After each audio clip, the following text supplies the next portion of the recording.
this is not a party or a race or even a socioeconomic one, as much as it is a human issue that people should not be penalized because of natural disasters.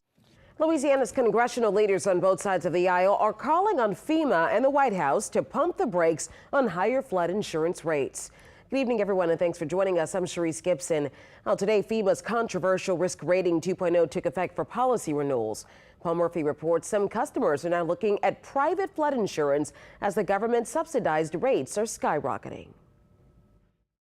Most property owners are in for some serious sticker shock as the National Flood Insurance Policy renewal notices reach their mailboxes.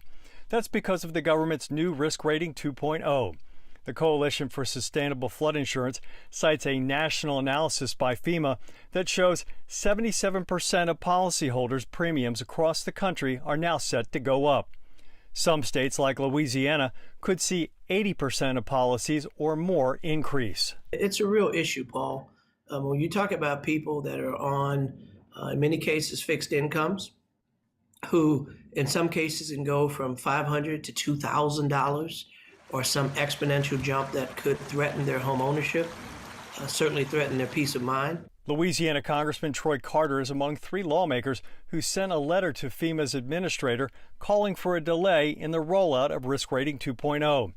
It prices each home individually rather than by flood zone. It's going to devalue the house if the price for insuring it far exceeds owning it.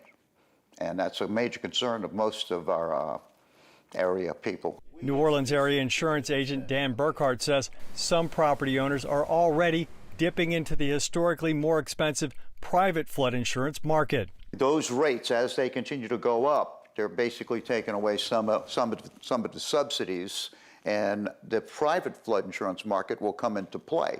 In some cases, it may even work in your favor right now. When you get your renewal notice, it will tell you how high your new rates will go. It's listed as the full risk premium. That's the amount you will have to pay over time because the increased costs are capped at 18% a year.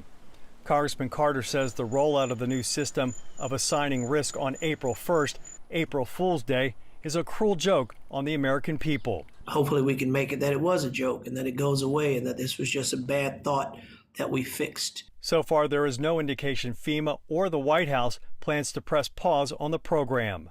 Paul Murphy, Eyewitness News.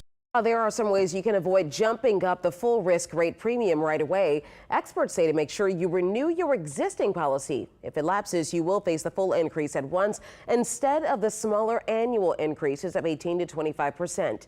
Try to assume an existing policy. If you're buying a new property, ask the current owner if they have a policy through the NFIP and if they can transfer that policy to you. You can also take mitigation measures, but right now it's just not clear how things like raising your home will impact your premium.